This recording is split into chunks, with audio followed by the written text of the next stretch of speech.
Hello everyone, সবাইকে স্বাগতম জানাচ্ছি। আমি অমিত কুমার রায়। আমার এসটিএম সিরিজের নতুন ভিডিওতে আজকে আমি আপনাদের সাথে আলোচনা করতে চলেছি বিআর ট্যাগ সম্বন্ধে।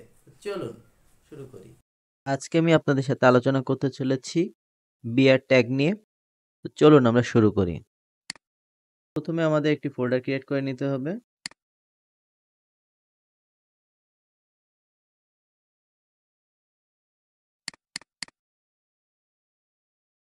এরপর আমাদের একটি HTML পেজ ক্রিয়েট করে নিতে হবে। এখন ইনডেক্স HTML-টি আমরা এডিটর এবং আমাদের ব্রাউজারে অ্যাড করে নেই। এরপর আমরা HTML এর যে বেসিক স্ট্রাকচার আছে সেটিকে অ্যাড করে নিই আমাদের HTML পেজের ভিতরে। তো এটি আমাদের বেসিক স্ট্রাকচার।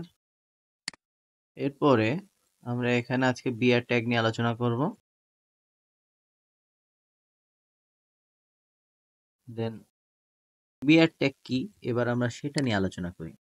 বিআর ট্যাগ হলো, আমরা দেখেছি এইচটিএমএল পেজে বিভিন্ন ধরনের কন্টেন্ট থাকে, যে কন্টেন্টগুলোর ভিতরে প্যারাগ্রাফ, তারপর আপনাদের হেডিং বা অন্যান্য বিভিন্ন ধরনের টেক্সট কন্টেন্ট থাকে। সেই টেক্সট কন্টেন্টকে একটি নিউ লাইনে যাতে আমরা দিতে পারি বা তৈরি করতে পারি টেক্সট কন্টেন্টগুলিকে, তার জন্যই আমরা বিআর ট্যাগটি ইউজ করি।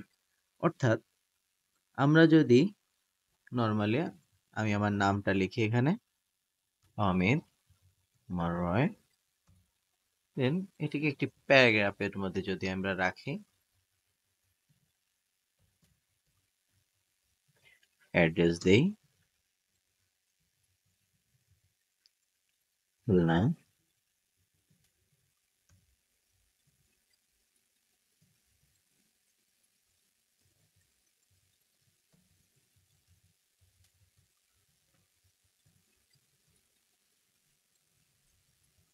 তো এই যে প্যারাগ্রাফটি, এটি আসলে আমাদের আউটপুট আসে কিরকম সেটি দেখতে গেলে আমাদের এটি পরপর পরপর একটি একটি নিউ লাইনে তৈরি হয়ে এসেছে।